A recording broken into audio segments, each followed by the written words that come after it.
નમસ્કાર વાલા વિદ્યાર્થી મિત્રો, કેમ છો? મજામાં ને? આજે આપણે દ્વિતીય સત્ર માટે વિકાસ મૂલ્યાંકન લક્ષી અસાઇનમેન્ટ ધોરણ 7 એમાં પણ આજે આપણે ગણિતના વિકલ્પો જોવાના છીએ, બરાબર? તો વિડીયોને એન્ડ સુધી જોજો. વિડીયો ગમે તો લાઇક, શેર અને સબસ્ક્રાઈબ પણ ભૂલતા નહીં. તો ચાલો આપણે શરૂઆત કરીએ ગણિતના વિકલ્પો. તો અસાઇનમેન્ટ અભ્યાસક્રમ 7 થી 13, બરાબર? પ્રકરણ અહીં છે. નીચે આપેલ વિકલ્પોમાં સાચો વિકલ્પ શોધીને ખાલી જગ્યા પૂરો. અહીં છે, જો પડતર કિંમત લેસ દેન વેચાણ કિંમત હોય તો ખાલી જગ્યા. તો અહીં વિદ્યાર્થી મિત્રો નફો. શું જવાબ આવે? એ, નફો.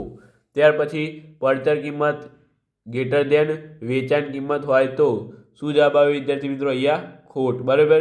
તો આ બંને MCQ મોસ્ટ ઇમ્પોર્ટન્ટ તૈયાર કરી લેજો. ત્યાર પછી છે, સંગીતાનો માનસિક પગાર 20,000 છે, તેમાંથી 4,000 ખર્ચે છે, તો તે આવકના ખાલી જગ્યા ટકા ખર્ચા કે એટલે કે તેની આ 4,000 કેટલા ટકા ખર્ચે કહેવાય? તો વિદ્યાર્થી મિત્રો એ કહેવાય 20%, બરાબર? ત્યાર પછી આગળ આપણે અહીંયા જવાબ આવશે 3 નંબરમાં બી. 4 નંબર છે 0.6% એટલે ખાલી જગ્યા. તો વિદ્યાર્થી મિત્રો 0.6% એટલે આના ભાગ્યા 100, બરાબર? 0.6 ભાગ્યા 100 કરીએ વિદ્યાર્થી મિત્રો તો જવાબ શું આવે? 60, બરાબર? ત્યાર પછી 25% એટલે અપૂર્ણાંક શબ્દમાં ખાલી જગ્યા લખાય. તો 25% એટલે વિદ્યાર્થી મિત્રો અહીંયા 1/4 લખાય. 100% એટલે 1 ભાગ કહેવાય. 100%નો ચોથો ભાગ એટલે 25%, એટલે કે 1/4. ત્યાર પછી 2/3 એટલે ખાલી જગ્યા ટકા કહેવાય. બેનો ત્રીજો ભાગ એટલે 75, બેનો ત્રીજો ભાગ વિદ્યાર્થી મિત્રો 2 એટલે 100, બરાબર? 1 એટલે 100 કહેવાય. 1 એટલે 100 કહેવાય. 2 એટલે 1/2 એટલે 50 કહેવાય. તો 1/2 પાછા એમાં પણ અડધું. 1 એટલે 1/2 એટલે તમારે અડધું સમજવાનું 50, અને 1 એટલે 100. તો 100 + 50 તો 150, બરાબર વિદ્યાર્થી મિત્રો? ત્યાર પછી અહીં છે 60ના 25%. તો 60ના 25% એટલે વિદ્યાર્થી મિત્રો 15 થાય, બરાબર? 70% બરાબર ખાલી જગ્યા ટકા -30%. તો વિદ્યાર્થી મિત્રો 70% એટલે 100% - 30% બરાબર 70%, બરાબર વિદ્યાર્થી મિત્રો? અહીંયા જવાબ આપેલા છે, તમે જોઈ શકો છો. ત્યાર પછી પ્રકરણ નંબર 8, 0 અને 4ની વચ્ચે સમય સંખ્યાઓ કેટલી આવે? 0 અને 4ની વચ્ચે સમય સંખ્યાઓ કેટલી આવે? તો અસંખ્ય સમય સંખ્યાઓ આવે, બરાબર વિદ્યાર્થી મિત્રો?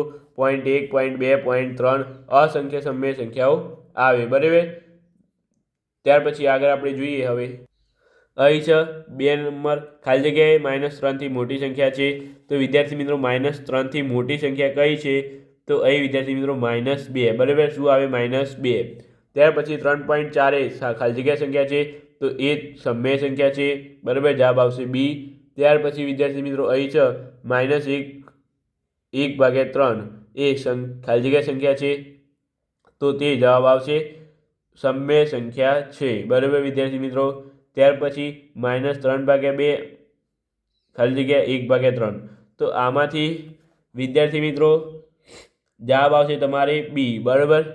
આ મોટું છે, આ નાનું છે, જવાબ આવશે બી. ત્યાર પછી -15/25નું અધિસંસ્કૃત રૂપ ખાલી જગ્યા છે -15/25. તો વિદ્યાર્થી મિત્રો અહીં તમારે જવાબ આવશે -3/5, જવાબ આવશે બી, બરાબર? -3/5. ત્યાર પછી 7 નંબર છે. અહીંયા -1/7 અને -4/7 વચ્ચે સમય સંખ્યાઓ ખાલી જગ્યા છે. તો અહીં વિદ્યાર્થી મિત્રો -2/7, જવાબ શું આવશે? -2/7. ત્યાર પછી 8 નંબર છે -2/5 અને ખાલી જગ્યા સરખી સમય સંખ્યાઓ છે. તો અહીં વિદ્યાર્થી મિત્રો જવાબ આવશે તમારે 6/-6/15, બરાબર? અહીંયા તમને જવાબો આપેલા છે. ત્યાર પછી હવે પ્રકરણ નંબર 9ની વાત કરીએ આપણે. હવે ત્યાર પછી પ્રકરણ નંબર 9 અહીંયા તમને આપેલું છે વિદ્યાર્થી મિત્રો, તમે જોઈ શકો છો. તો વિદ્યાર્થી મિત્રો અહીંયા કહે છે કે 308 સેન્ટીમીટર સ્ક્વેર ક્ષેત્રફળ ધરાવતા અર્ધ વર્તુળનો વ્યાસ ખાલી જગ્યા સેન્ટીમીટર થાય. તો અહીંયા વિદ્યાર્થી મિત્રો જવાબ આવશે સી, 28, બરાબર? ત્યાર પછી 2 નંબર છે 154 સેન્ટીમીટર સ્ક્વેર ક્ષેત્રફળવાળા વર્તુળની ત્રિજ્યા ખાલી જગ્યા સેન્ટીમીટર હોય. તો અહીં જવાબ આવશે તમારે 7. ત્યાર પછી અહીં છે 3 નંબર 44 સેન્ટીમીટર પરિઘવાળા વર્તુળનો વ્યાસ ખાલી જગ્યા સેન્ટીમીટર હોય. તો એ વિદ્યાર્થી મિત્રો જવાબ આવશે 14. ત્યાર પછી 4 નંબર છે 22 સેમી વ્યાસવાળા વર્તુળની ત્રિજ્યા ખાલી જગ્યા સેમી હોય તો અહીં તમારે જવાબ આવશે 11 સેમી. બરાબર.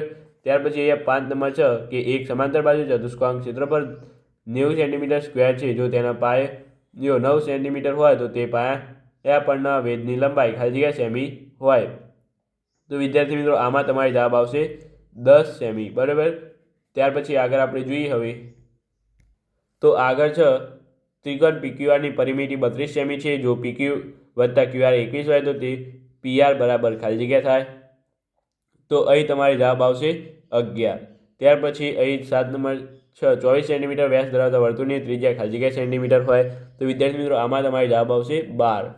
ત્યાર પછી 8 નંબર છે એક સમાંતર બાજુ ચતુષ્કોણનું ક્ષેત્રફળ 60 ચોરસ સેન્ટીમીટર સ્ક્વેર છે. જો તેનો પાયો 10 સેમી સ્ક્વેર હોય તો તે 10 સેન્ટીમીટર હોય તો તે પાયા પરના વેદની લંબાઈ ખાલી જગ્યા સેમી હોય તો અહીં જવાબ આવશે તમારે 6. ત્યાર પછી પ્રકરણ નંબર 10 છે સજાતીય પદો તમારે લખવાના છે આમાં. તો સજાતીય પદો કયા છે તો અહીં સજાતીય પદો વિદ્યાર્થી મિત્રો -7x 7x અને 5x. બરાબર. જવાબ આવશે ડી. ત્યાર પછી 2 નંબર છે 6x³ 2x² વત્તા x વત્તા 5માં ખાલી જગ્યા પદો છે તો અહીં વિદ્યાર્થી મિત્રો જવાબ આવશે 4 પદો છે 1 2 3 4. બરાબર. ત્યાર પછી વિજાતીય પદો ખાલી જગ્યા છે તો એ વિદ્યાર્થી મિત્રો જવાબ આવશે તમારે 6x અને 6y. ત્યાર પછી છે y ને y વડે ગુણીને 5 બાદ કરવામાં આવતા મળતી પદાવલી કઈ છે તો y ને y વડે ગુણીએ તો y² થઈ જાય, એમાંથી 5 બાદ કરીએ તો અહીં જવાબ આવશે તમારે 5માંથી અહીંયા શું કીધું 5માંથી બાદ કરવામાં આવે તો 5 - y² થાય. બરાબર. જવાબ આવશે ડી. ત્યાર પછી છે -2x³ y ની 4 ઘાત z ની 5 ઘાતમાં પદમાં સંખ્યાત્મક સહગુણક ખાલી જગ્યા છે તો અહીં જવાબ તમારે આવશે -2. બરાબર વિદ્યાર્થી મિત્રો. ત્યાર પછી આગળ 6 નંબર આપણે વાત કરીએ -3 × x × y 1 ખાલી જગ્યા છે તો અહીં જવાબ આવશે -3x² y³. બરાબર. જવાબ આવશે બી -3x² y³. ત્યાર પછી અહીંયા 7 નંબર તમારે છે કે 4x³ વત્તા 2x² વત્તા 7 ખાલી જગ્યા અચળ પદ છે તો અહીંયા 7 જવાબ આવશે તમારે બી 7. ત્યાર પછી 8 નંબર છે જો x બરાબર -2 હોય તો -2x³ ની કિંમત ખાલી જગ્યા થાય તો એ વિદ્યાર્થી મિત્રો જવાબ આવશે તમારે 16. બરાબર વિદ્યાર્થી મિત્રો. ત્યાર પછી આગળ આપણે જોઈ લઈએ હવે અહીં પ્રકરણ નંબર 11 4/3 અને 2/3 તો જવાબ શું આવે વિદ્યાર્થી મિત્રો 8 આવે. બરાબર. ત્યાર પછી છે 3256 પારિમાણિક સ્વરૂપમાં ખાલી જગ્યા લખાય તો વિદ્યાર્થી મિત્રો એને 3.256 × 10³ લખાય. બરાબર વિદ્યાર્થી મિત્રો. ત્યાર પછી અહીં છે 5³ × 2 × 5³ એની પણ 2 ઘાત તો આમાંથી કયું મોટું છે વિદ્યાર્થી મિત્રો તો ઓલવેઝ આ મોટું છે. બરાબર. એટલે અહીંયા જવાબ આવશે તમારે આ સી. ત્યાર પછી 2/2 એટલે કે 2/2 એટલે 4 ઘાત અને 4નો વર્ગ 16. બરાબર. એટલે જવાબ આવશે તમારે એ. ત્યાર પછી 5/6 / 5/3 તો 5ની કેટલી બાકી રહી વિદ્યાર્થી મિત્રો 3 બાકી રહી તો 5/3 જવાબ આવશે અહીંયા તમારે બી. બરાબર. ત્યાર પછી -1 બરાબર -1 થાય તો અહીં જવાબ આવશે તમારે -1 બરાબર -1 થાય તો અહીં જવાબ આવશે તમારે 57. બરાબર વિદ્યાર્થી મિત્રો. જવાબ સી આવશે 57. ત્યાર પછી 2/2 × 3/2 ઘાત બરાબર ખાલી જગ્યા તો એ જવાબ આવશે 36. બરાબર વિદ્યાર્થી મિત્રો. શું આવે 36. ત્યાર પછી લાસ્ટ MCQ 1000 બરાબર ખાલી જગ્યા થાય તો 10³ થાય. બરાબર વિદ્યાર્થી મિત્રો. તો ચાલો આટલે સુધી રાખીએ છીએ વિડીયો સારો લાગ્યો હોય તો લાઇક શેર અને સબસ્ક્રાઈબ કરવાનું ભૂલતા નહીં. આપણે મળીશું આવડી સાથે. Thank you so much. Video જોવા તમારો ખૂબ ખૂબ આભાર.